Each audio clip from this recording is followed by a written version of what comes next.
बिस्मिल्लाहिर्रहमानिर्रहीम। Hello everyone, अस्सलामु अलैकुम। मैं हूं आपका host consultant medical specialist doctor Tanveer Arshad Chaudhry. आप देख रहे हैं programme health special on special TV. सुनते कानों देखती आंखों को डॉक्टर तनवीर अरशद चौधरी का सलाम में मोहब्बत। जैसे कि हमारी तमाम ऑडियंस जानती है कि हमने हमेशा करंट इशू को टाइटल करने की कोशिश की है।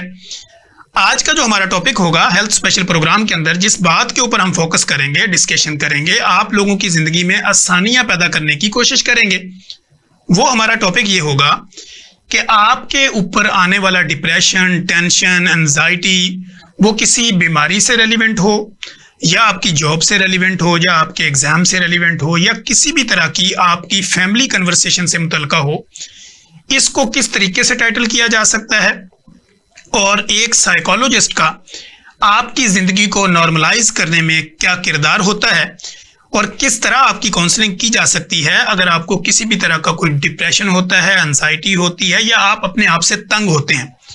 तो इस सिचुएशन में आपने कौन सी ऐसी स्पेशलिटी है जहां पे जाके आपने अपना मसला डिस्कस करना होता है, फिर आपने अपने सेशन लेके आपने माइंड को नॉर्मलाइज करके अपनी ज़िंदगी में आसानी पैदा करनी होती है। इन सारे मामलों पर बात करने के लिए आज मैंने अपने स्टूडियो में जिस most popular, most youngest, most famous, most experience शख्सियत को दावत दे रखी है, मेरे साथ स्टूडियो में तशरीफ रखती हैं consultant clinical psychologist doctor Muafiya Malik. Doctor साहब, welcome to the show. Thank you so much. First of all तो नाजरीन, हम ये, जैसे कि आपको पता है कि हम अपने प्रोग्राम में हमेशा कोशिश करते हैं कि जो भी हमारा गेस्ट होता है वो बेस्ड ऑन साइंस गुफ्तगू करता है, ताकि आपको हमारे प्रोग्राम में एक चीज़ वाज़े तौर पे पता चलनी चाहिए कि जो भी यहाँ पे गुफ्तगू हो रही है वो आपकी ज़िंदगी में अवेयरनेस पैदा करती है, आपको वेल एजुकेट करती है, ताकि आपकी बीमारी का जो गोल्डन पीरियड होता है वो वेस्ट किए बगैर आप सही मकाम पे पहुँचें और तशखीस करें और अपनी बीमारी का इलाज करवा सकें। डॉक्टर साहब, first of all thank you so much, आपने शॉर्ट नोटिस के ऊपर हमें टाइम दिया।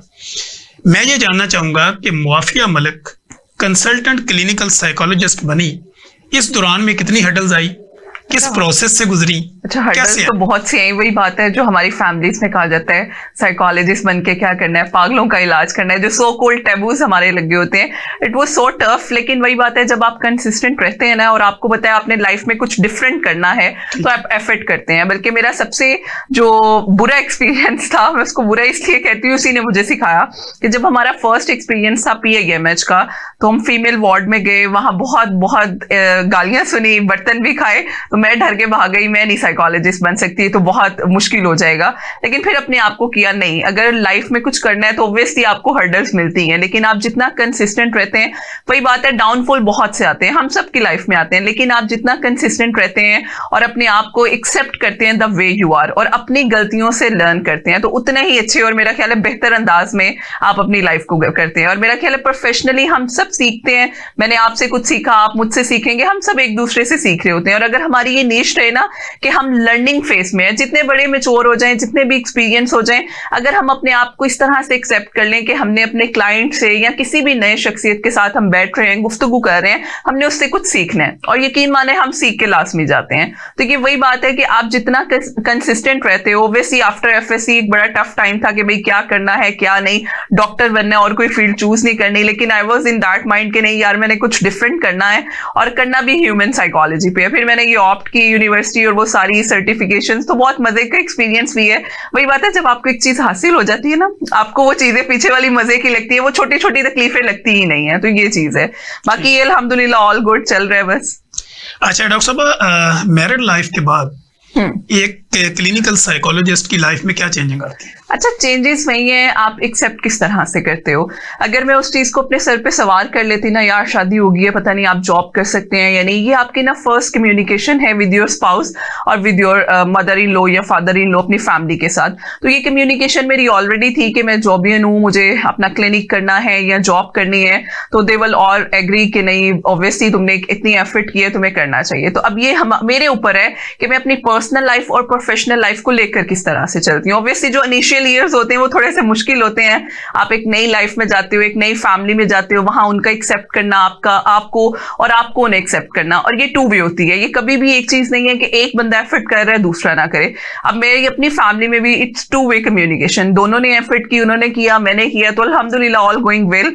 अब मैं जॉब पे भी जाती हूँ, क्लिनिक भी कर रही हूँ, तो ये एक बहुत अच्छा एक्सपीरियंस है। लेकिन वही बात है कि आपकी स्टार्ट की कम्युनिकेशन और एक दूसरे के साथ कमिटमेंट कैसी होती है, तो ये चीज बड़ी इंपॉर्टेंट है। अच्छा डॉक्टर साहब, जॉइंट फैमिली के अंदर being a consultant clinical psychologist सफर करना कितना मुश्किल? अच्छा, मेरी इतनी ज्वाइंट नहीं है, मतलब my husband has only one child और उनकी एक बहन है, तो इतनी बड़ी फैमिली नहीं है। तो इसलिए क्योंकि शुरू से मैं न्यूक्लियर फैमिली में रही हूँ, मेरी कोई पैटर्नल साइड पे साइड थी ही नहीं कोई भी। मैटर्नल साइड था वो भी ओब्वियसली नानों के घर जैसे जाते हैं वैसे ही जाना होता था, तो इसलिए मुझे इतना फील नहीं हुआ। वहां भी हम कम लोग थे, यहाँ भी हम कम है, तो वो इतना नहीं है। क्योंकि मैं उस फैमिली से बिलोंग करती हूँ जहाँ पे हमें सिखाया जाता है आप लोगों ने मिलकर बैठना है, अकेले रहने का कॉन्सेप्ट नहीं है। तो मुझे शुरू से आदत है, कोई ना कोई पास होता है, आप बातचीत करते रहते हैं। आप देखिए अकेले कितनी देर इंसान रह सकता है, मतलब 1 साल 2 साल, एंड पे आपको जरूरत पड़ती है कि यार कोई आपके साथ हो। जैसे अब मैं घर में होती हूँ, मैं अपनी मदर इन लॉ के साथ या अपने फादर इन लॉ के साथ कोई ना कोई चिट चैट चलती रहती है। ऑब्वियसली ऑलरेडी वो 3 लोग हैं, 4 लोग हैं, एक 5th पर्सन मिसिंग होगा तो वो और ज्यादा फील होता है। तो ये कि मेरे लिए तो ये बहुत आसान है, मेरा कोई बहुत बड़े इन लॉज नहीं थे, क्योंकि बड़े होते हैं वहां लड़ाई झगड़े और इस तरह की चीजें ज्यादा होती हैं, और जितने कम लोग हैं ना, मेरा ख्याल है उतना ही सुकून और मेंटल पीस ज्यादा रहता है। एग्जैक्टली। अच्छा डॉक्टर साहब, वो फीमेल्स जो अभी हमें सुनेगी या किसी भी वक्त हमें सर्च करेंगी जो क्लिनिकल साइकोलॉजिस्ट बनना चाहती है, तो उनके लिए आपका क्या पैगाम होगा? अच्छा देखिए, सबसे पहली चीज है पेशेंस बहुत ज्यादा जरूरी है। आप देखें, आप जब डिग्री स्टार्ट करते हैं ना, आपको फॉरेन क्लाइंट्स नहीं मिलते, ठीक है। अब मैंने जब अपना एमएस किया, मैंने क्लिनिकल प्रैक्टिस स्टार्ट की। देखिए फ्रेशनर्स के बाद बड़े कम लोग आते हैं, ठीक है। हमें पहले इंटर्नशिप्स करना पड़ती हैं बहुत सी। मैंने कोई 6-7 हॉस्पिटल्स में इंटर्नशिप्स की, पर्सनल प्रैक्टिस स्टार्ट की बिल्कुल लो अमाउंट के साथ। एक बालटाउन में एक क्लिनिक था, मैंने वहां से स्टार्ट किया। अब वहां पे बड़ा टफ टाइम था कि लोगों को बताना कि यार नफ्सियात भी कुछ है, हमें स्ट्रेस भी कुछ है, डिप्रेशन भी है, और दवाई के बगैर आपने इलाज करना है। ये सबसे बड़ा चैलेंज था, क्योंकि हमारे यहाँ कहा जाता है बुखार हो जाए, फ्लू हो जाए, एक दवाई दो, बात खत्म। यस, बातों से क्या होगा। हमारे पास भी आके लोग कहते थे गोली आप हमें लिखे थे, उस गोली से हमें फर्क पड़ जाएगा। लेकिन ये चीज जो, ये सबसे बड़ा चैलेंज है, आपने लोगों को अवेयरनेस देनी है। फिर उसमें मुझे प्लस पॉइंट ये था कि मैंने अपना सोशल मीडिया बड़ा एक्टिव किया, वीडियोस बनाई, लोगों को अवेयरनेस दी, और उस अवेयरनेस से फ्री कैंप्स काफी ज्यादा किए, लोगों को एक्सरसाइजेस, थेरेपीज करवाई मेंटल हेल्थ से रिलेटेड, तो लोगों को अवेयरनेस आना शुरू हुई। फिर उसके बाद विद द टाइम बिंग आप अपनी सर्टिफिकेशंस करते हो। वही बात है कि आपने सबसे पहले पर्सनली अपने आप को इवेल्युएट करना है।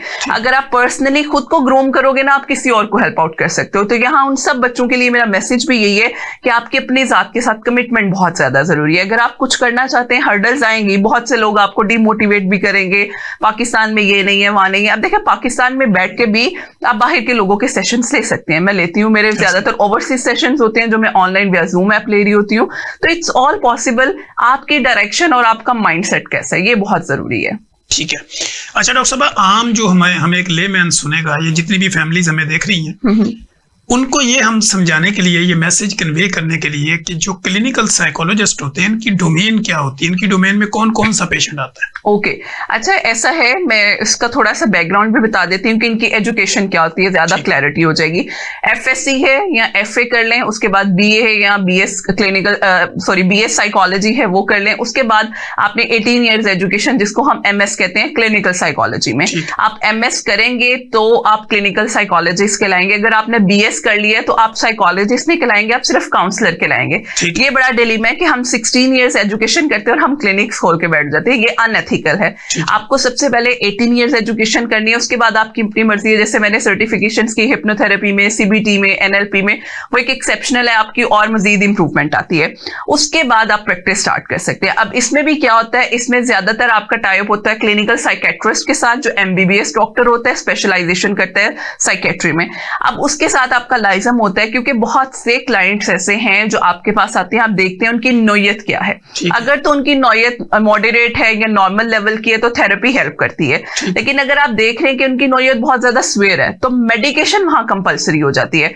अब कुछ इश्यूज ऐसे हैं जैसे ओसीडी है, बाइपोलर है या स्किज़ोफ्रेनिया है, उसमें मेडिकेशन बड़ी जरूरी है। 50% मेडिकेशन 50% थेरेपी, तो वो फिर आपको साइकेट्रिस्ट के साथ लाइजम करना पड़ता है। अब जो नॉर्मल इश्यूज हैं जैसे डिप्रेशन है, एंजाइटी है, बिहेवियरल इश्यूज हैं, कपल इश्यूज आ जाते हैं, बच्चों में साइकोलॉजिकल इश्यूज आ जाते हैं, ये सारे डील कर रहा होता है क्लिनिकल साइकोलॉजिस्ट यानी माहिर नफ्सियात। वो भी डिपेंड करता है, अगर सिवियरिटी बहुत ज्यादा है तो फिर आपको मेडिकेशन की तरफ रिकमेंड करना पड़ता है। आप खुद मेडिकेशन नहीं लिख के देते, आप सिर्फ रिकमेंड कर सकते हैं, ये सीन होता है।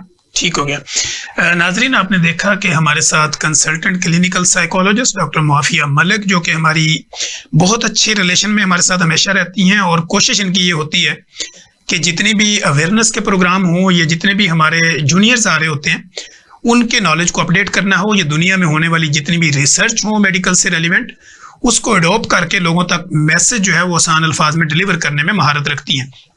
तो डॉक्टर मुआफिया मलिक जब हमारे साथ मौजूद हैं तो हम बेसिकली इनको उस वे के ऊपर लेके चल रहे हैं ताकि जो भी हमें सुन रहे हैं उनको प्रॉपर पता चले कि साइकोलॉजी है क्या, उसकी डोमेन क्या है, वो ट्रीटमेंट कैसे करते हैं, उनकी काउंसलिंग कैसे होती है, जो उनके सेशन होते हैं वो किस तरह लिए जाते हैं, और उनके साथ कौन कौन सी ऐसी स्पेशलिटी हैं जिनको हम साथ एंगेज करते हैं और फिर आपकी ज़िंदगी आसान हो जाती है। अच्छा डॉक्टर साहब, जैसे चूँकि आप मेंटल हेल्थ के ऊपर हम बात करना चाह रहे थे, आज के दौर के अंदर मेंटल हेल्थ को किस तरह ईजी बनाया जा सकता है? अच्छा, सबसे पहले इसको भी अंडरस्टैंड करने की जरूरत है मेंटल हेल्थ है क्या। ठीक है, हमने इसको बहुत ज्यादा लिंक कर दिया है कि फिजिकल हेल्थ में कोई चेंज आता है तो हमारा ब्रेन में चेंज आता है, हालांकि उल्टा है। आपकी जो भी बिहेवियर्स हैं, आपकी मेंटल हेल्थ, आपकी कॉग्निशंस हैं, आसान अल्फाज में अगर मैं बताऊं, आपकी सोचें और आपके ख्यालात हैं। अगर आपके सोचें और आपके ख्यालात एक राइट डायरेक्शन पे चल रहे हैं तो आप सही हैं, लेकिन आज के टाइम पे हम सबके ख्यालात और सोचें डिस्टर्ब है। ठीक है, अब हमने उनको मैनेज कैसे करना है ये हमारे ऊपर है। देखिए, हर इंसान स्ट्रेस का शिकार है। अगर मेरी फाइनेंस डिस्टर्ब हो रही है, आपकी हो रही है, हम सब भी कहीं ना कहीं डिस्टर्ब होते हैं, यार मैंने मैनेज कैसे करना है। तो वो जो मैनेजमेंट है वो बड़ी जरूरी है। देखिए, हम सबको पता है मेरे साथ क्या मसला है, हम उसको एक्सेप्ट नहीं करते। अब हमारे यहाँ बहुत सी क्लास ऐसी है जिनको पता है उन्हें डिप्रेशन या जहनी तनाव हो रहा है और बहुत सिवियर है, जिसकी वजह से फिजिकल सिम्टम्स आना शुरू हो जाते हैं। जैसे एंजाइटी में फिजिकल सिम्टम्स आते हैं, आपका स्टमक अपसेट हो जाना, डायरिया, कॉन्स्टिपेशन, ये फिजिकल जिस्मानी, दिल की धड़कन तेज हो जाना। तो हमें समझ नहीं आती, हम क्या करते हैं, हम जाते हैं गैस्ट्रो के पास, उसको बताते हैं, उससे स्टमक के कैप्सूल लिए जाते हैं और समटाइम्स माशाल्लाह गैस्ट्रो भी कहते हैं खाई जो दवाइयां, एंड में जब वो दवाइयों का असर नहीं होता फिर उन्हें कहते हैं आप साइकोलॉजिस्ट के पास जाएं। अब ये शुरू में ही डायग्नोस करना होता है कि भाई आपका इशू का पीछे ट्रिगरिंग फैक्टर क्या है, बुनियाद क्या है जो आपका मसला रेज कर रही है। तो ये चीज समझना बड़ी जरूरी है कि जब आपको महसूस देखे आपके अंदर कोई खलबली मच रही होगी या मेरे अंदर मुझे महसूस हो जाएगा कि मेरी सोचों में कुछ चेंज आ रहा है, मेरी डाइट में कुछ चेंज आ रहा है, मेरी स्लीप में, ये सिग्नल्स हैं, बल्कि आप इन्हें ये कह सकते हैं कि कौन से ऐसे बॉर्डर लाइन सिम्टम्स हैं जो आपको फील करवा सकते हैं आपकी मेंटल हेल्थ डिस्टर्ब हो रही है। आपकी नींद डिस्टर्ब होगी, आपको रात को नींद नहीं आएगी या बहुत ज्यादा नींद आएगी। आपकी डाइट, आपको बहुत ज्यादा भूख लगेगी या बिल्कुल भूख नहीं लगेगी। आपकी एपिटाइट खराब हो रही है, आपकी फिजिकल हेल्थ इफेक्ट हो रही है, या तो आप लोगों से मिलना भी छोड़ देते हैं। कुछ लोगों को मनफी ख्यालात इस हद तक आते हैं कि वो डेथ्स रिलेटेड सुसाइडल अटेम्प्ट्स भी आती हैं और ख्यालात भी आते हैं। अब ये जो सारे चीज आपको नजर आ रहे हैं, चिड़चिड़ापन आ रहा है, गुस्सा बिला वजह का, एक दूसरे को बोलना, डांटना, टोंट करना, अब वो चीज से आप तो इफेक्ट हो रही है, आपके इर्द गिर्द के लोग इफेक्ट हो रहे हैं और हमें फील भी हो रहा है। समटाइम्स तो ऐसा है कि इनसाइट डेवलप नहीं है तो हमें पता ही नहीं चल रहा।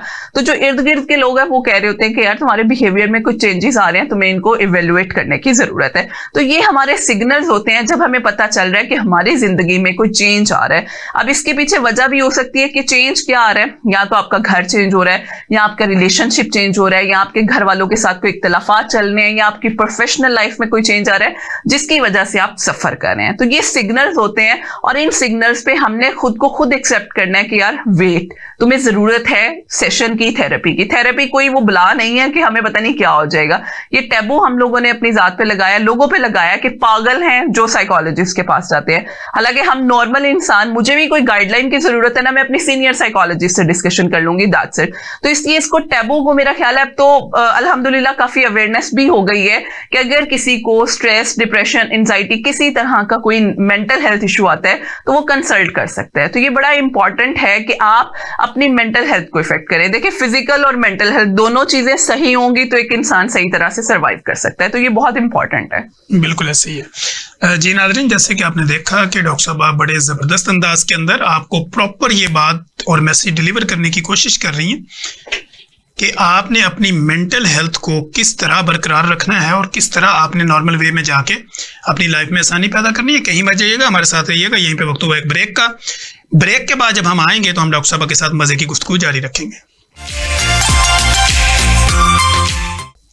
वेलकम बैक नाजरीन। जैसे कि आपने देखा कि प्रोग्राम के पहले हिस्से में हमने आपको ये बताया कि माहिर नफ्सियात यानी क्लिनिकल साइकोलॉजिस्ट की डोमेन क्या होती है और कौन से ऐसे केस हैं जिनको वो डील करते हैं, किस तरह डील करते हैं, इसके ऊपर हमने बात करने की कोशिश की। हमारे साथ consultant clinical psychologist doctor mafia Malik हमारे साथ मौजूद हैं, जो कि सोशल मीडिया पे अपने मैसेज को डिलीवर करने पे महारत रखती हैं। तो डॉक्टर साहब, मैं आपसे ये जानना चाहूँगा, हम डिफरेंट जगह पे देखते हैं कि सीबीटी के डिफरेंट सेशन हो रहे हैं, ट्रेनिंग हो रही है, तो ये सीबीटी क्या है? अच्छा, बेसिकली ये कॉग्निटिव बिहेवियरल थेरेपी यानी सोच बर्ताव की थेरेपी है। ज्यादातर जो साइकोलॉजिकल इश्यूज आते हैं, जो आप कह लें साइकोलॉजी की डोमेन में, वो हम ट्रीट ही या सीबीटी करते हैं, सोच बर्ताव की थेरेपी। देखिए, इससे आपकी सोच ही डिफरेंट हो रही है। जैसे हम पहले भी बात कर रहे थे कि आपकी थिंकिंग प्रोसेस नेगेटिविटी में जा रहा है, तो उस थिंकिंग प्रोसेस को नेगेटिविटी से पॉजिटिव थिंकिंग में आप ट्रांसफॉर्म किस तरह से कर सकते हो, वो सीबीटी आपको बताता है। आपको एक क्लाइंट आया है, फॉर इंस्टेंस मैं एक एग्जांपल देती हूँ, डिप्रेशन के साथ अगर मेरे पास एक मरीज आया है और हमें पता चल गया उसका माइल्ड से मॉडरेट डिप्रेशन है और उसको सीबीटी के थ्रू ट्रीट करना है, तो उसके 10 से 12 जो एक्चुअल सेशंस होते हैं वो 12 सेशंस होते हैं। डिपेंड करता है समटाइम्स क्लाइंट। एक सेशन जो है वो कितना, उसकी ड्यूरेशन क्या होती है, कितना टाइम? अच्छा, एक सेशन की ड्यूरेशन होती है ऑलमोस्ट 45 to 50 मिनट्स। ठीक है, 1 घंटा भी कभी कभी लग जाता है, क्योंकि पहले सेशन में आपकी क्लाइंट के साथ रेपो बिल्ड हो रही होती है, थोड़ा सा ज्यादा भी चला जाता है। तो ये जो 40 to 50 मिनट्स का आपका सेशन होता है, जिसमें आप ट्रांसफॉर्म कर रहे होते हो क्लाइंट को। और इसमें साइकोलॉजिस्ट का काम क्या होता है, at the end of 12 session वो खुद अपना एक थेरेपिस्ट बन जाता है, ताकि वो अपने इश्यूज को अच्छी तरह से डील कर सके। अब इसमें 2 वे कम्युनिकेशन है, जो आपका साइकोलॉजिस्ट आपको बता रहे हैं। क्लाइंट का काम है 80 to 90% वो उस टास्क को लास्ट में करे, क्योंकि ऑब्वियसली अगर हम गाइड कर रहे हैं ना, तो हमारा फीडबैक आता ही उस वक्त है जब मरीज उस चीज पे काम कर रहा होता है। तो ये 2 वे होता है, जितना आप अच्छे तरीके से उस काम को करते हैं, उतना ही अच्छे से आपको आपका साइकोलॉजिस्ट गाइड करता है। समटाइम्स ऐसा होता है ये सेशंस 12 to 15 या 16 चले जाते हैं, हालांकि जो एवरेज सेशंस होते हैं सीबीटी के वो 12 सेशंस होते हैं। अब पर्सन टू पर्सन वेरी करता है, कुछ क्लाइंट्स पे सीबीटी हेल्प करती है, कुछ पे हिप्नोथेरेपी या कुछ पे एनएलपी की कुछ टेक्निक्स। तो वो जब फर्स्ट सेशन में हमारे पास क्लाइंट आ रहा है, हम उसके साथ हिस्ट्री टेकिंग कर रहे हैं या रेपो बिल्ड कर रहे हैं, तो उसी में हमें आइडिया हो जाता है कि क्या इशू है और हमने उसको किस थेरेपी के थ्रू ट्रीट करना है। ठीक हो गया। अच्छा डॉक्टर साहब, आजकल हम देखते हैं कि डिप्रेशन, हर बंदे को पूछ लो वो कहता है मुझे डिप्रेशन है। बिल्कुल। डिप्रेशन को कम करने का आसान तरीका क्या है? अच्छा, सबसे पहली चीज देखिए, डिप्रेशन के जो सिम्टम्स है ना, वो सारा दिन आपने अकेले बैठे रहना है या आपका दिल नहीं करता किसी से मिलने को, आपको मायूसी सारा दिन रहती है, खुशी आपकी लाइफ से खत्म है, फटीग है, स्लीपलेस नाइट्स हैं या बहुत ज्यादा ओवर स्लीप है और डाइट चेंज हो रही है। अब इन सब चीजों में आपको फील हो रहा है कि there is something fishy inside me, और हम उस चीज पे हमें इंसाइट ही नहीं है कि यार मुझे क्या मसला आ रहा है। सबसे पहले तो हमें डायग्नोसिस करना है। आपको नई सेल्फ डायग्नोसिस का पता चल रहा है कि मेरे अंदर मसला क्या है, आप किसी कंसल्टेंट से कंसल्ट कर सकते हैं। लेकिन अगर आपको पता चल गया कि यार मेरी लाइफ में कुछ चेंज आ रहा है जिसकी वजह से मैं सफर कर रहा हूं, तो सबसे पहली चीज है अपने फिजिकल एक्टिविटी स्टार्ट करें। फिजिकल एक्टिविटी में वॉक, मेडिटेशन कर सकते हैं, एक्सरसाइज कर सकते हैं। देखिए, वॉक आपको स्मार्ट करने के लिए नहीं है, आपके मेंटल वेंटिलेशन के लिए। हर नॉर्मल इंसान को भी रोज 15 से 20-30 मिनट एवरेज जो है वॉक लाजमी करनी चाहिए, वो आपकी मेंटल हेल्थ को इफेक्ट करती है। दूसरी चीज जो है वो सबसे इंपॉर्टेंट है ब्रीथिंग एक्सरसाइज या मेडिटेशन, क्योंकि ब्रीथिंग एक्सरसाइज से आपके जिस्म के अंदर ऐसे पोर्स या ऐसी पॉइंटर्स ओपन होते हैं जहां से आप अपने आप को मेंटली वेंटिलेट करते हो। नॉर्मली हम ब्रीथ वैसे नहीं ले रहे होते, तो हमारा जो ब्रीथिंग एक्सरसाइज का स्टेप है वो बहुत ज्यादा जरूरी है। तीसरी चीज आपकी डाइट।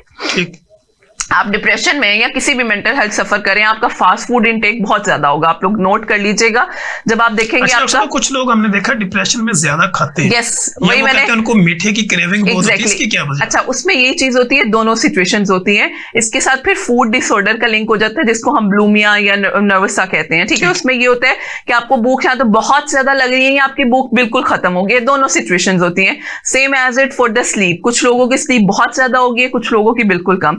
अब यहाँ पे जो हमने कोप करना है ना, हम अनहेल्दी वे से कोप करते हैं। कुछ लोग, जैसे बॉयज की बात करूं, सिगरेट स्टार्ट कर देते हैं, उन्हें लगता है कि इससे हमारी वेंटिलेशन होगी, समझते हैं कि मेरा डिप्रेशन जो है एग्जैक्टली, हालांकि ऐसे नहीं होता, वो उससे बढ़ रहा होता है। फीमेल्स बिल्कुल लोगों से राब्ता छोड़ देती हैं। अच्छा, बहुत से जो हमारी जवान यंगस्टर्स हैं वो कट्स लगाना भी शुरू हो जाते हैं डिप्रेशन में, अपनी बॉडी को हार्म करना, सुसाइडल आइडिएशन आना। अब उन्हें ये समझ आ रही है कि हमें कोई मसला है तो खुदा के लिए हमें कंसल्ट करना चाहिए। हमें ये नहीं है कि हम अपने आप को मार लें तो इट्स द सोल्यूशन, हालांकि ये सोल्यूशन नहीं है। कुछ जैसे आपने कट्स की बात की, तो हम ये करते हैं कि डिप्रेशन में तो चलो लगाते हैं, कुछ लोग इमोशनल होके भी लगाते हैं। अच्छा, वो इमोशनली ब्लैकमेल, अब वो होता हमें भी पता है रिलेशनशिप्स में, ठीक है, जस्ट फॉर द सेक कि हमने अगले को किसी तरह से अट्रैक्ट करना है, और वो अट्रैक्शन के लिए हम कर रहे होते हैं। ठीक। अच्छा नाजरीन, जैसे कि आपने देखा कि डॉक्टर साहब जो है ना, वो हमें अभी प्रॉपर तरीके पे ये बताने की कोशिश कर रही हैं कि डिप्रेशन जो है वो क्या होता है, डिप्रेशन को किस तरह टाइटल किया जा सकता है, डिप्रेशन की टाइप्स क्या होती हैं। फिर वो बंदा जो डिप्रेशन में सफर कर रहा होता है उसको खुद से पता होता है कि मेरे साथ ये डिप्रेशन की वजूहात क्या हैं। अगर वो उसकी रियलिटी को एक्सेप्ट कर ले या वो प्रॉपर उस चीज को समझना शुरू करे, फिर वो प्रॉपर एक कंसल्टेंट के पास चला जाए, तो काफी हद तक उसको ये रिलीज करने में मदद मिल सकती है। अच्छा डॉक्टर साहब, इमोशनल और डिप्रेशन की बात हो रही थी। अच्छा, वो ये चीज है कि आप ना इमोशनली, कुछ लोग रिलेशनशिप्स में, हमारी यूथ बहुत ज्यादा इन्वॉल्व है रिलेशनशिप में। अब रिलेशनशिप में आपने किसी को ब्लैकमेल करना है for the sake of attention या किसी भी सूरत के लिए। अच्छा, आजकल सोशल मीडिया की अगर हम बात करें तो यूथ से तो अब 50+ वाले भी ज्यादातर इन्वॉल्वमेंट हो गई। पता है कि उसकी रीजन क्या है कि आप अपने घरों में फैमिली टाइम नहीं करते हैं। देखिए, हर इंसान को जरूरत है इमोशनली कनेक्ट होने की। अब आप अपनी फैमिली में इमोशनल टाइम ही नहीं है, एक दूसरे के साथ कनेक्शन ही नहीं करे। अब आप घर जाएंगे, हम लोग भी देखते हैं बच्चे मोबाइल यूज कर रहे हैं, हमारा खाना मोबाइल के बगैर होता ही नहीं है, ठीक है। अब आप लोग घर में बैठे रात के टाइम आपस में एक डिस्कशन होती है, कम्युनिकेशन हो गया, वो खत्म हो चुकी हुई है। फिजिकल एक्टिविटी जो हमारे पेरेंट्स के बच्चों के साथ होती है वो खत्म हो चुकी हुई है। तो ये सारी चीजें जो हैं आपको। अच्छा डॉक्टर साहब, अगर हम डिप्रेशन और स्ट्रेस की बात करें तो डिप्रेशन जो है ये तो हर बंदे को पता है, वो कहता है जी मैं डिप्रेशन में हूँ। कोई भी उसका इशू आ गया वो कहता है मैं डिप्रेशन में हूँ। फैमिली में चले जाए वो कहता है मुझे डिप्रेशन बहुत हो जाता है। इसी तरह कुछ लोग जब हमारे क्लिनिकल ट्रायल में रिपोर्ट होते हैं तो हम देखते हैं कि वो कहते हैं कि सर मुझे ना स्ट्रेस हो गया। अब स्ट्रेस हम पूछते हैं कि ये आप कैसे फीलिंग कर रहे हैं, या हमें तो पता चल रहा है कि आपको क्या है, लेकिन आपकी बॉडी क्या रिस्पॉन्ड कर रही है। तो वो ये समझते हैं कि मुझे हेडेक रहता है, या मेरा किसी से बात करने को दिल नहीं करता, या सम टाइम खुदकशी, जिस तरह आपने वो बाकी बात की, सुसाइड की। बिल्कुल। तो डिप्रेशन और स्ट्रेस, इसको अगर हम लोगों को ये समझाएं कि डिप्रेशन क्या है और स्ट्रेस क्या है। अच्छा, स्ट्रेस देखिए, आपके डेली रूटीन में आपको थोड़ा सा स्ट्रेस में, स्ट्रेस को मैं और आसान से डिफाइन करती हूँ, दो तरह से होता है। एक होता है हेल्दी स्ट्रेस और एक होता है अनहेल्दी। हेल्दी स्ट्रेस वो है, अब आपको, हमें पता है बच्चों को जैसे प्रेजेंटेशन है, आप प्रेजेंटेशन से पहले थोड़ा सा नर्वस हो रहे हैं, हैंड शेकी हो रहे हैं, थोड़ा सा स्वेटिंग हो रही है, लेकिन जैसे ही वो प्रेजेंटेशन हो गई आप नॉर्मल हो गए। This is called healthy stress, कि आपने थोड़ी सी टेंशन ली, उस टेंशन से आपने काम अच्छा कर लिया। अनहेल्दी स्ट्रेस है, वो प्रेजेंटेशन खत्म होगी लेकिन फिर भी आप सफर कर रहे हैं, आप घर में जा रहे हैं, आप सफर कर रहे हैं, हर वक्त आप उसी नेगेटिविटी में रह रहे हैं, उसको हम कहते हैं स्ट्रेस, जो आपको फिजिकली मेंटली दोनों तरह से। अच्छा, डिप्रेशन, यस, डिप्रेशन का एक प्रॉपर क्राइटेरिया है। डिप्रेशन में हर वक्त आप सैड रहते हैं, लोगों से मिलना छोड़ देते हैं, लैक ऑफ इंटरेस्ट हो जाता है, लैक ऑफ अनहैप्पीनेस बहुत ज्यादा हो जाती है, हैप्पीनेस आपकी खत्म है, लोगों से मिलना जुलना खत्म है, आपकी एपिटाइट खत्म है। तो ये सारी चीजें, और इसका 6 माह का एक प्रॉपर ड्यूरेशन होता है डिप्रेशन का। ये जो एक हफ्ते में आपको डिप्रेशन, यस, अब एक हफ्ते में आपको स्ट्रेस रहा है और आप उसको डिप्रेशन का नाम दे देंगे, गलत है। इसका पूरा 6 माह का दौरान है। डिप्रेशन है ये लॉन्ग टर्म बीमारी है, स्ट्रेस जो है ना टेम्परेरी तौर पे आया और शॉर्ट टर्म में चला गया। तो उसको भी अगर आप ओवरकम करना चाहते हैं ना, तो डॉक्टर साहब सबसे इंपॉर्टेंट है आपकी रूटीन, आपकी लाइफस्टाइल में सबसे पहली चीज आप लोग ऐड करें वॉक, फिजिकल एक्टिविटी। अच्छा, जो फिजिकल एक्टिविटी होती है डॉक्टर साहब, आपकी मौजूदगी का फायदा उठाते हुए कुछ लोग इनडोर फिजिकल एक्टिविटी करते हैं और वो भी एयर कंडीशन माहौल के अंदर, कुछ लोग ओपन एरियाज में करते हैं। Being a consultant clinical psychologist, आप क्या समझती हैं कि डिप्रेशन और स्ट्रेस को कम करने के लिए कौन सी ऐसी एक्टिविटी आउटडोर ज्यादा बेहतर होती है या इंडोर? देखिए, फ्रेश एयर और नेचर तो नेचर है, आप उसको जितना भी आर्टिफिशियल बना लें वो आर्टिफिशियल ही रहेगा। अब जैसे अब विंटर्स हैं, अब आप इंडोर कर सकते हैं, कोई मसला नहीं है, लेकिन जो नॉर्मल वेदर होता है उसमें आपके लिए फ्रेश एयर बहुत ज्यादा इंपॉर्टेंट है। देखिए, घरों के अंदर, यस, घरों के अंदर ऑक्सीजन उस तरह से स्टिमुलेट नहीं करती जो बाहर कर रही होती है। ग्रीनरी है, नेचर है, आप गार्डन में जाएं जहां ग्रीनरी है, वहां पे वॉक करें, लंबे लंबे और गहरे सांस लें। वो जो नेचर आपको अंदर कनेक्शन है ना, वो बड़ा जरूरी है। वो आप आर्टिफिशियल जिस तरह से मर्जी कर लें वो नहीं आ सकता। तो पहली चीज आपकी फिजिकल एक्टिविटी, जो आपकी वॉक है, जिम है, स्विमिंग है, जो भी चीज है जो आप करना चाहते हैं वो कर सकते हैं। दूसरी चीज आपकी डाइट, आपकी डाइट कितनी हेल्दी है। तीसरी चीज आपकी स्लीप हैबिट्स, आपकी नींद की हैबिट्स कैसी हैं। और चौथी चीज आपके इर्द गिर्द का एनवायरनमेंट कैसा है, पॉजिटिव है या नेगेटिव लोगों से आपका उठना बैठना है। तो ये चीज बड़ी इंपॉर्टेंट है कि आप अपना सर्कल किस तरह से रखते हैं। तो अगर इन 4 से 5 चीजों पे आप काम करें ना, आपका स्ट्रेस डेली बेस पे वेंटिलेट होता रहता है। ये चीज है। अच्छा डॉक्टर साहब, चूंकि being a consultant clinical psychologist, अगर मैं आपसे ये जानने की कोशिश करूं कि जितने भी लोग आपको अप्रोच करते हैं वो ऑनलाइन करते हैं या फिजिकली क्लिनिक विजिट करते हैं, तो उसमें डिप्रेशन और स्ट्रेस में ज्यादा तादाद मर्दों की है या औरतों की? अच्छा, पहले होता था कि फीमेल्स में ज्यादा है, लेकिन अब इक्विवेलेंट आ रहे हैं। और जब से ये कोविड आया ना, उसके बाद से एंजाइटी बहुत ज्यादा हो गई है। ठीक है, तो ये आप कह रहे हैं कि फीमेल्स और मेल्स में ऑलमोस्ट एक ही रेशो है। अब जैसे यहाँ की जो खवातीन हैं वो ज्यादा सफर कर रही हैं, और जो बाहर के ममालिक में मेल्स हैं वो सफर कर रहे हैं। उसकी वजह ये है कि वो अपनी फैमिली से दूर है, उसकी वजह से वो किसी ना किसी मेंटल हेल्थ का शिकार है। और यहाँ की जो खवातीन है, उनके शोहर अपने आप को तो वेंटिलेट कर रहे हैं, घरों से बाहर जा रहे हैं, इंडोर आउटडोर एक्टिविटीज है। अब फीमेल्स घर में रहती हैं, अब उन्हें नहीं पता कि हमने अपनी रूटीन किस तरह से सेट करनी है, अपने आप को थोड़ा सा एक्टिव रखना है ताकि आप किसी ना किसी सफरिंग से बच सकें। तो ये चीजें वेरी करती हैं पर्सन टू पर्सन। आपके पास एक ही कपल आएगा ना डिप्रेशन के साथ, उसके अलामत और होंगी और उसकी और होंगी, उसकी रीजंस और होंगी। तो इसलिए हम पर्सन टू पर्सन वेरी करते हैं। हर इंसान का इशू डिफरेंट है, तो हर एक को ट्रीट करने का भी तरीका कार डिफरेंट होता है। ये चीज है। अच्छा डॉक्टर साहब, बच्चों में डिप्रेशन की एज आपकी प्रैक्टिस में क्या है? अच्छा, पहले तो हमारी जो होती थी आफ्टर प्यूबर्टी की एज से में बच्चों को मसले ज्यादा होते थे।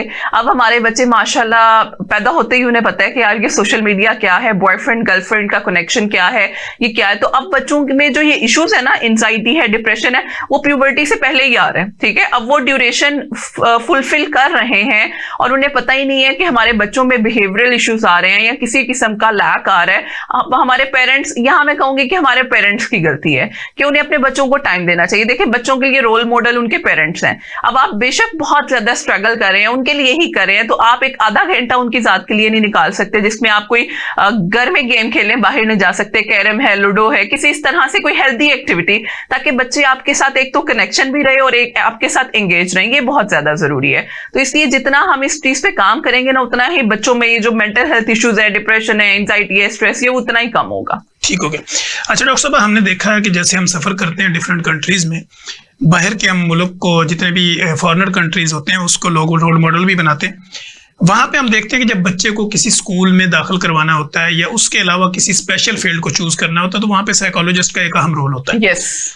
क्या पाकिस्तान में इस रोल को किस तरह इंप्लीमेंट किया जा सकता है? अच्छा, कुछ हद तक कर भी रहे हैं। ठीक है, कुछ इश्यूज लास्ट हुए यूनिवर्सिटीज में, स्कूल्स में, तो अब स्कूल काउंसलर और एजुकेशनल काउंसलर का थोड़ा सा कॉन्सेप्ट आया है। और बहुत से जैसे बीगन हाउस है या इस तरह के जो लकास स्कूल्स हैं, उन्होंने काउंसलर्स को हायर भी किया है और वो प्रॉपरली बच्चों की असेसमेंट भी करवाते हैं। क्योंकि आप देखें, बच्चों को एग्जाम प्रेशर होता है, तो हमने कुछ केसेस ऐसे देखे थे जिसमें बच्चे एग्जाम प्रेशर की तरफ सुसाइड करना शुरू कर देते हैं। तो इसलिए आप थोड़ा सा इसने गवर्नमेंट पे काम किए, लेकिन इस पे मजीद काम करने की जरूरत है कि हर छोटे से बड़े स्कूल में होना चाहिए। क्योंकि कुछ बड़े स्कूल्स में हैं जो अपने अफोर्ड कर सकते हैं, लेकिन गवर्नमेंट लेवल पे भी अभी उस तरह से काम नहीं हो रहा।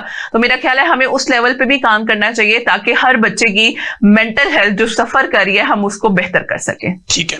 अच्छा डॉक्टर साहब, चूंकि यूनिवर्सिटीज की बात भी होती है, एकेडमी की बात भी होती है, डिफरेंट जितने भी बड़े हाई लेवल के जो स्कूल्स होते हैं, इनकी सब की बात होती है। अगर हम बात करें मदरसा की, हमारे मुल्क के अंदर 30-40 लाख बच्चा उन मदरसों में होता है जहां पे कोई इस तरह का कॉन्सेप्ट भी नहीं होता, साइकोलॉजी और डिफरेंट किस्म के वो वजीफे करवा के बच्चों के माइंड फेल हो जाते हैं। बिल्कुल।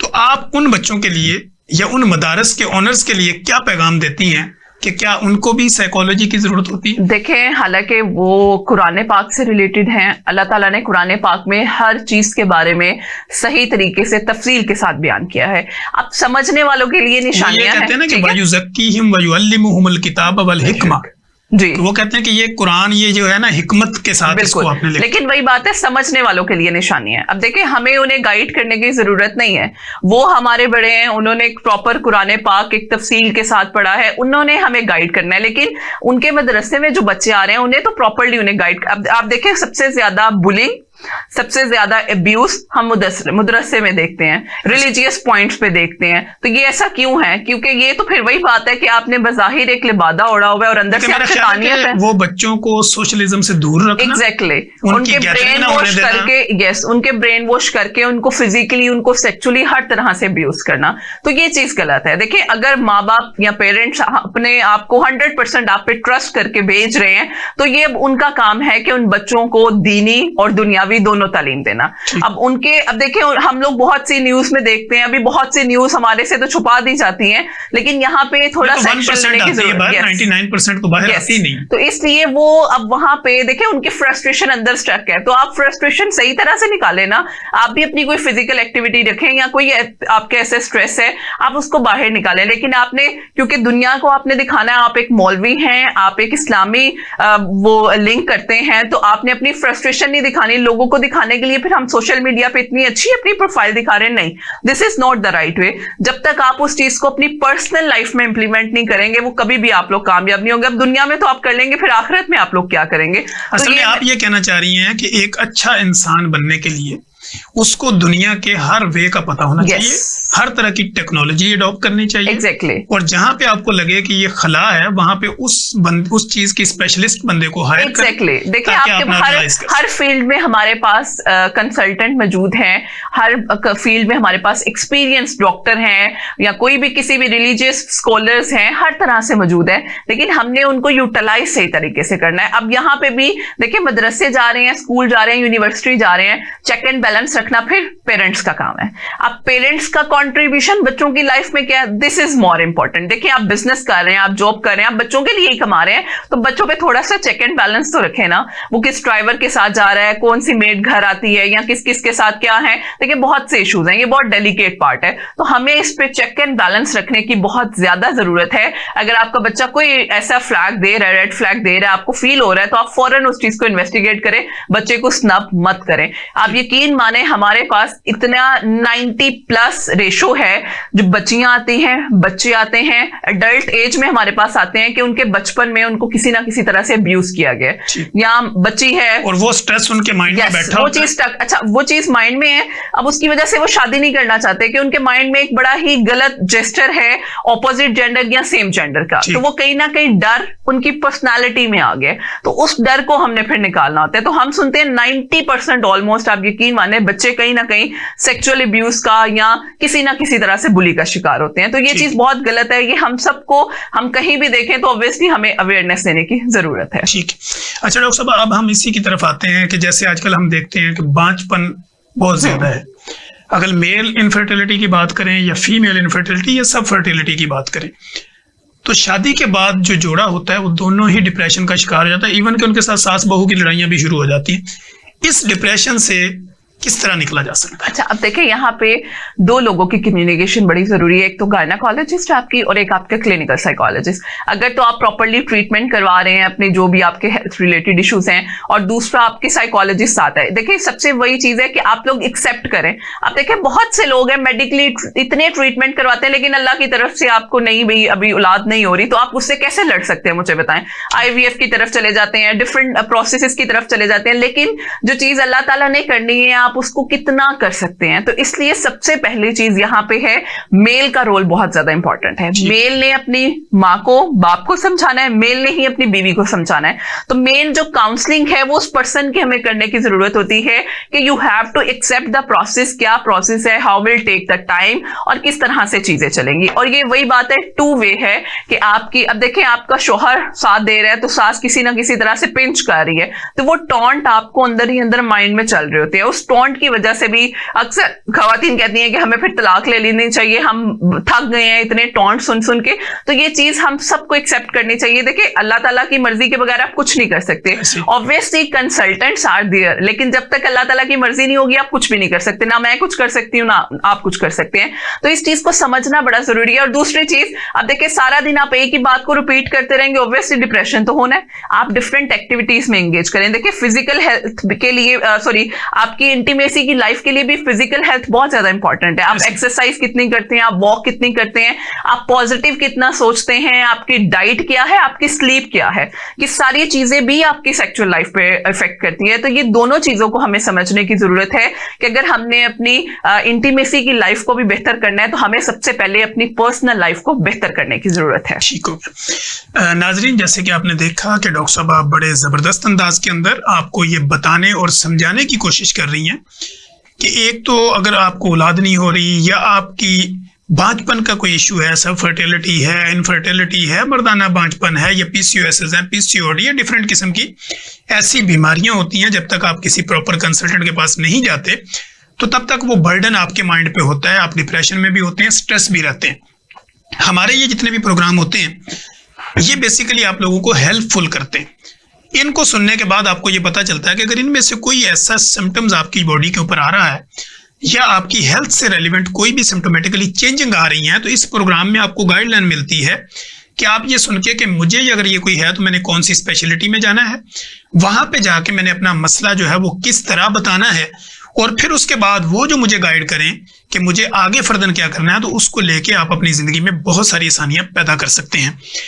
इसी तरह जैसे कि डॉक्टर साहब हमारे साथ मौजूद हैं जो कि कंसल्टेंट क्लिनिकल साइकोलॉजिस्ट हैं, और बहुत जैसे मैंने आपको बताया कि डॉक्टर साहब एक अच्छा एक्सपीरियंस भी रखती हैं। हम यहाँ पे लेंगे एक ब्रेक, और जब हम ब्रेक के बाद आएंगे तो आखिर पे हम डॉक्टर साहब के साथ 2-3 मजे के सवाल करेंगे। फिर डॉक्टर साहब के साथ आप लोग कांटेक्ट कैसे कर सकते हैं, डॉक्टर साहब आपकी लाइफ को किस तरह इजी बना सकती हैं, इन सारे मामलों पे बात करेंगे।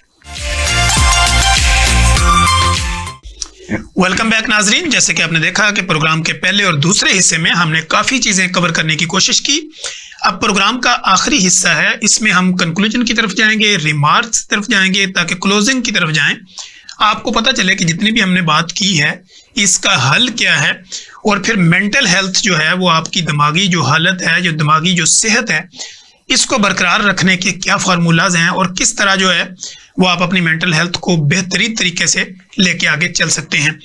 अच्छा डॉक्टर साहब, हमने डिफरेंट टॉपिक्स को कवर करने की कोशिश तो की, एक आम आदमी अपनी जिंदगी को खुशगवार कैसे बनाए?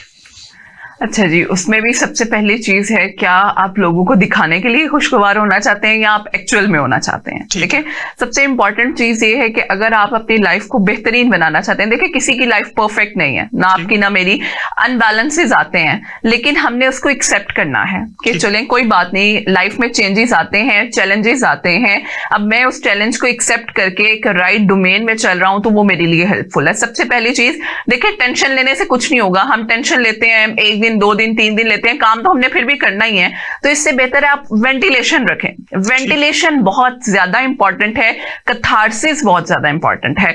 आप डेली बेसिस पे नहीं तो वीकली अपने किसी फ्रेंड के साथ या अपने किसी फैमिली मेंबर के साथ थोड़ा सा फन टाइम या ऐसा टाइम रखें जो आपको वेंटिलेट कर सके। ठीक है, देखिए इमोशनली कनेक्ट होना बहुत ज्यादा जरूरी है, प्लेयर टाइम कह सकते हैं, या आप हमारी मेंटल हेल्थ की डोमेन में इसको हम वेंटिलेशन कहते हैं। ठीक है, वेंटिलेशन बड़ी जरूरी है हम सबके लिए।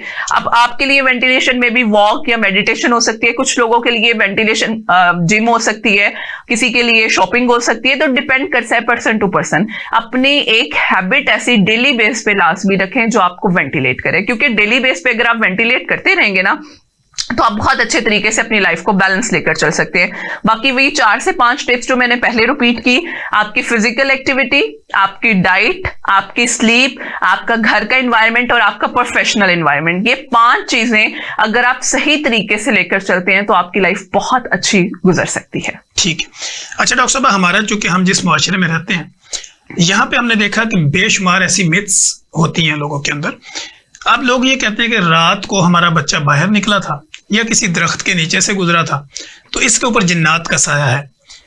तो क्या क्लिनिकल साइकोलॉजिस्ट इस साये को मानते हैं, और क्या ये जिस तरह के हम दम दरूद करवा के हम साइकोलॉजी का केस बिगाड़ के आप लोगों के पास लेके आते हैं, तो उस सिलसिले में आपका क्या पैगाम है? अच्छा देखिए, कुरान पाक में इन चीजों का जिक्र जरूर है, ठीक है, तो वो चीजें एग्जिस्ट करती हैं, हम उन चीजों को नहीं कहते। लेकिन हमारे यहाँ अगर किसी को साइकोलॉजिकल इश्यूज भी है ना, तो उसको भी पहले पीर बाबा के पास ले जाया जाता है, डिफरेंट तवीज कराए जाते हैं, आमिल के पास ले जाया जाता है। जब वर्स्ट केस हो जाता है फिर साइकोलॉजिस्ट के पास आते हैं। जैसे हमारा स्किजोफ्रेनिया है, स्किजोफ्रेनिया बहुत वर्स्ट केस होता है, जिसमें आपको अलामात भी ऐसी आती हैं, आपके कानों में किसी की आवाजें सुनाई दे रही हैं, आपको कोई नजर आ रहा है, मुझे कोई नजर आ रहा है जो आपको नहीं नजर आ रहा, आपके जिस्म में कोई चीज चल रही है। तो ये ऐसी अलामात हैं जो हमें लगता है शायद कोई जिन या चुड़ैल वाले हैं। नहीं, ऐसा नहीं है। आपको पहले प्रॉपर्ली क्राइटेरिया फुलफिल करना होता है, क्योंकि ऐसे सिम्टम्स बड़े वर्स होते हैं और आप ऑब्वियसली जादू टूना और वो करके उसका बेड़ा गर्क कर देते हैं। देखिए, कुरानी आयात का इफेक्ट होता है, लेकिन इस तरह से नहीं जैसे हम क्लाइंट्स को बिगाड़ रहे होते हैं। तो इसलिए इस चीज को डिफरेंशिएट करना बहुत ज्यादा जरूरी है।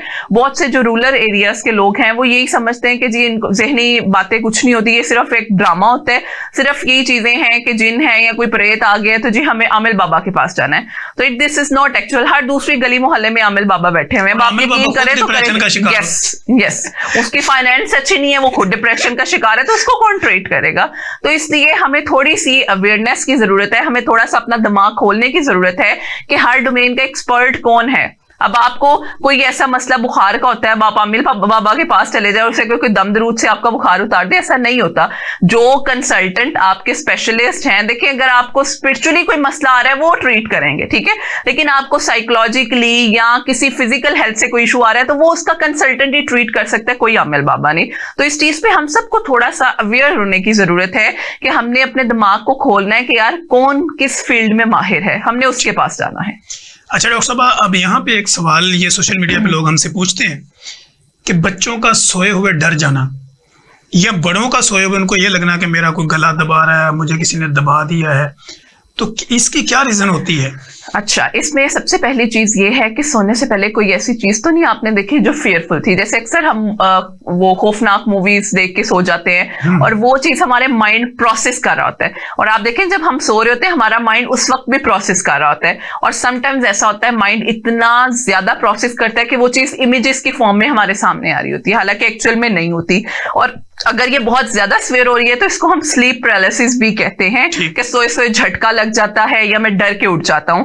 तो वो ये चीज होती है आपका इन्वायरमेंट, आप बिल्कुल अंधेरे में तो नहीं सो रहे, ठीक है, हल्की सी डिम लाइट का होना बहुत जरूरी है। तो इस तरह से सोना ठीक नहीं, देखिए बिल्कुल अंधेरे में नहीं, कुछ लोगों को नींद उसमें आती है। देखिए बिल्कुल अंधेरे में आपका माइंड बड़ा कंफ्यूज करता है आपको कि कुछ ना कुछ हो सकता है, मैं अंधेरे में ये हूं, ये है, क्योंकि अक्सर हम मूवीज में देखते हैं तो वही चीज है। तो एक डिम लाइट, और वो लाइट जो आपको पसंद है, जरूरी नहीं है कोई ऐसी लाइट जो बिल्कुल यस कलरफुल हो, वो आपको सूद करती है, वो आपको रिलैक्स करती है। तो एक डिम लाइट का एक रूम में होना और आपका रूम का एनवायरनमेंट ठीक होना, ज्यादा शोर ना हो, और मोबाइल का बार बार यूज करना। हम लोग क्या करते हैं, सोने से पहले मोबाइल देख रहे हैं, रील देख रहे हैं, फिर सोने लगे हैं, फिर नई नींद आई, उठा के मोबाइल वाइब्रेशन ऑन रखी हुई है, इसको ऑफ करके साइड पे रखें, फिर आप सोएं, ठीक है, फिर आपको ये इशू नहीं आता। और अगर बहुत ज्यादा आ रहा है तो ऑब्वियसली उसके डिफरेंट ट्रिगरिंग फैक्टर्स हो सकते हैं, फिर आप कंसल्ट कर सकते हैं उस प्रोसेस में। ठीक हो गया डॉक्टर साहब, thank you so much. Thank you. आपने बड़े जबरदस्त अंदाज के अंदर बेस्ड ऑन साइंस गुफ्तगू करके हमारे जितनी भी ऑडियंस है उनकी जिंदगियों में आसानियां पैदा करने की भरपूर कोशिश की। डॉक्टर साहब, हमारे पास लास्ट 2 से 3 मिनट होंगे। जितनी भी ऑडियंस हमें देख रही है, जिन्होंने हमें प्रॉपर सुना है या कभी भी हमें सुनेंगे, वो आपसे मुस्तफीद कैसे हो सकते हैं, वो आपसे कांटेक्ट कैसे कर सकते हैं, और आप किस तरह जो है वो उनकी जिंदगी में और ज्यादा आसानी पैदा कर सकती हैं, और पब्लिक के नाम डॉक्टर मुआफिया मलिक का क्या पैगाम? अच्छा, सबसे पहली चीज, अगर जो लोग कोऑर्डिनेट करना चाह रहे हैं या कांटेक्ट करना चाह रहे हैं तो नंबर मैंने शेयर कर दिया, आप उस पर कर सकते हैं, या आप यूट्यूब या फेसबुक पे मुआफिया मलिक क्लिनिकल साइकोलॉजिस्ट के नाम से मेरा पेज है, वहां टाई अप कर सकते हैं। और ट्वाइस अ वीक मैं इन पर्सन क्लिनिक करती हूँ जौहर टाउन में, आप वहां पे कोऑर्डिनेट कर सकते हैं, या मीनवाइल अगर आप लोग ऑनलाइन भी करना चाहते हैं तो ये दिए गए नंबर पे आप लोग कोऑर्डिनेट कर सकते हैं। और दूसरी चीज जो आपने पूछी, मैसेज बड़ा जरूरी है। देखिए हम सब कहीं ना कहीं स्ट्रेस, डिप्रेशन, एंजाइटी यानी नफ्सियाती मसाइल का शिकार हैं। अब उन नफ्सियाती मसाइल को हम बेहतर किस तरह से कर सकते हैं, अपनी डेली रूटीन को सही करके। आपकी डेली हैबिट्स अगर अच्छी हो जाए ना, आप यकीन माने 90% हमारे मेंटल हेल्थ इश्यूज सही हो जाएं। बहुत से लोगों के इश्यूज ऐसे हैं जो जेन्युइन हैं, ठीक है, जिन्हें लाजमी जरूरत है किसी साइकोलॉजिस्ट की, किसी साइकेट्रिस्ट की, तो उसको ड्रामा या फेक कहने की बजाय आप लाजमी कंसल्ट करवाएं। वो आपके बच्चे की या आपके इर्द गिर्द किसी भी इंसान की जिंदगी बचा सकते हैं। ये कोई ड्रामा या सो कॉल्ड जो टैबू हमने लगाया कि पागल है, नहीं, हम सबको कहीं ना कहीं किसी गाइडर की जरूरत होती है, रहनुमाई की जरूरत होती है। तो काउंसलर्स आर देयर जो आपको फैसिलिटेट कर सकते हैं और आपकी मेंटल हेल्थ को बेहतर कर सकते हैं। Thank you so much. Thank you so much माफिया मलक, आपने बड़े जबरदस्त अंदाज के अंदर लोगों को मैसेज भी डिलीवर किया और अपने साथ कांटेक्ट करने का तरीका भी बताया। नाज़रीन, आपने देखा कि हमारे इस प्रोग्राम में हमने मेंटल हेल्थ के ऊपर प्रॉपर बात की। बच्चों में मेंटल हेल्थ के जो इश्यूज होते हैं, बड़ों में होते हैं, फिर आपकी अज़वाजी ज़िंदगी के अंदर जो मसाइल होते हैं उसके ऊपर हमने बात की। फिर इसके अलावा टीनेजर्स के ऊपर हमने बात की, आपके फैमिली इन्वायरमेंटल के जो इश्यूज होते हैं उसके ऊपर हमने बात की। कोशिश हमने ये की है कि जिस तरह भी आपके नफ्सियात के जो इशू होते हैं मेंटल हेल्थ से रेलिवेंट, उसके ऊपर हम प्रॉपर बात करें और आप लोगों को प्रॉपर वेल अवेयर करने की कोशिश करें। मेरे साथ मौजूद थी consultant clinical psychologist doctor mafia Malik, जिनके साथ आप किस तरह रब्ता भी कर सकते हैं। अगर आप कमेंट बॉक्स में आना चाहें तो आप अपनी अच्छी बुरी आरा का इजहार ज़रूर करें। हम हमेशा लोगों को कहते हैं कि जो भी बात आपके माइंड में आती है आप ज़रूर लिखें, ताकि हम आपके जब कमेंट्स को देखते हैं तो हमें फिर आइडिया होता है कि नेक्स्ट प्रोग्राम में हमने किन चीज़ों को हाईलाइट करना है और क्या ऐसी चीज़ें हैं जो हम मिस कर रहे हैं। तो इसलिए हम आपको कहते हैं जो भी आपकी सोच हो, नेगेटिव पॉजिटिव, जो आपका दिल चाहे आप कमेंट करें।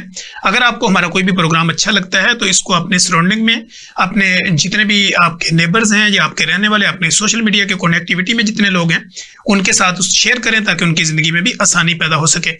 मुझे, मेरी गेस्ट और मेरी प्रोडक्शन टीम को इजाजत दीजिए। हम दोबारा एक नए गेस्ट के साथ, नए सवालों जो आपके साथ दोबारा हाजिर होंगे। तब तक के लिए इजाजत दीजिए। अल्लाह हाफिज।